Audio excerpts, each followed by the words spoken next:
Welcome to The Explainer. We talk a lot about AI recognizing pictures, but have you ever wondered how it can understand something that unfolds over time, like a story or a piece of music? Well, that's what we're diving into today. It's really a tale of two very, very different AI brains. So to make this real, let's imagine we're building a robot. Let's call it Robo-DJ. And its only job, its whole purpose, is to listen to a song and predict the very next note. Seems pretty straightforward, right? Well, it turns out everything depends on the kind of brain we decide to give it. Okay, so we've got two different types of AI brains we can install, and the choice we make here is, well, it's everything. It's the difference between Robo-DJ becoming a musical genius who can actually finish a melody, or just making a bunch of random, horrible noise. So in one corner, we've got what we'll call the soup brain. Now technically, this is a standard deep neural network. And in the other corner, we have the timeline brain, a temporal convolutional network.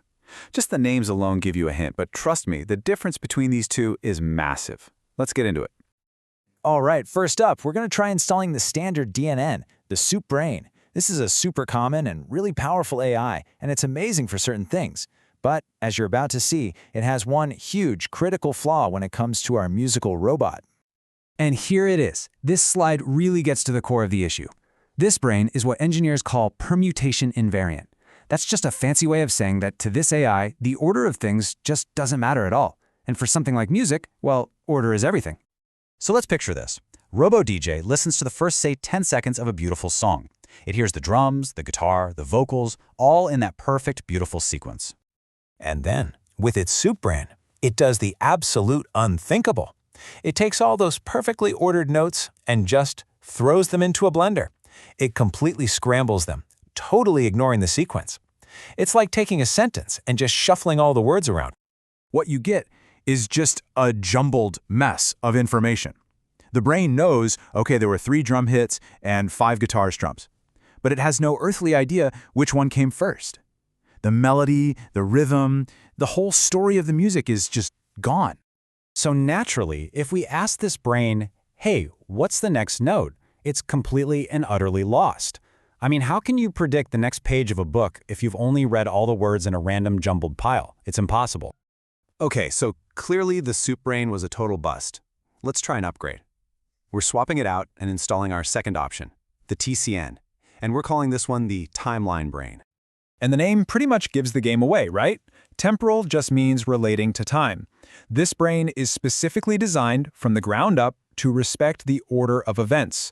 It doesn't treat a song like a bowl of soup, it treats it like a film strip, where every single frame has its own specific place.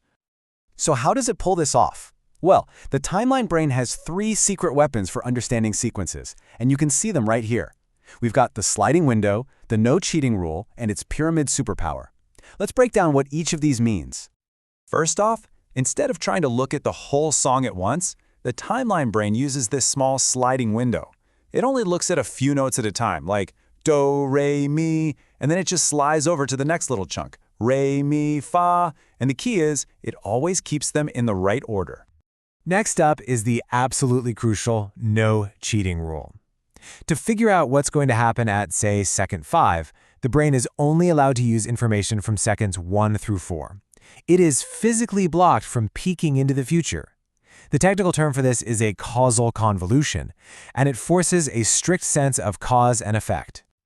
But wait a minute. You might be thinking, okay, if it's only looking at these tiny little snippets of the song, how on earth does it get the big picture, right? How can it possibly understand the whole melody or remember the chorus from 30 seconds ago? And this is where things get really, really clever. This is its superpower. Technically, it's called dilation, but a better way to think about it is that the timeline brain builds a pyramid of understanding layer by layer. Yeah, think of it like a team of detectives. At the very bottom, you have the rookie detectives. They're just looking at immediate clues, the last couple of seconds. They report up to the sergeants, who combine that info to see a bigger picture. That keeps going all the way to the top, where the mastermind detective can see the vibe of the entire song. This pyramid structure is amazing because it gives the timeline brain what's called an exponentially growing receptive field. In simple terms, it means with each new layer, its memory of the past doubles. This lets it remember things from way back in the song without getting confused. The soup brain, on the other hand, just tries to see everything at once, and it just gets totally overwhelmed. Okay, time for the final test. Let's put our two brains head-to-head in a showdown.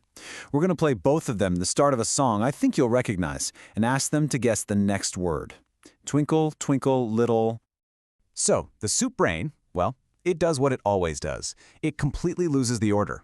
It just sees a jumbled bag of words, little, twinkle, and with zero sense of sequence, it guesses something completely out of left field, like pizza?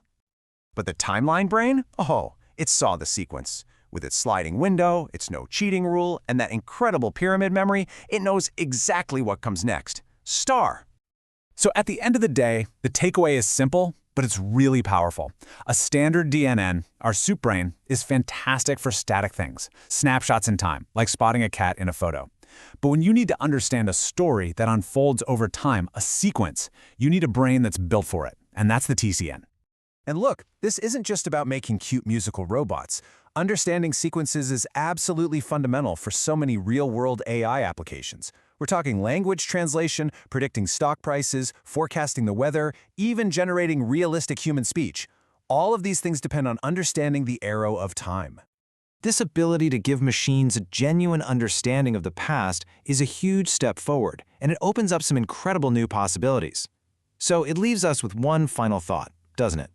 Now that AI can truly listen to the past, what are we going to ask it to predict about our future?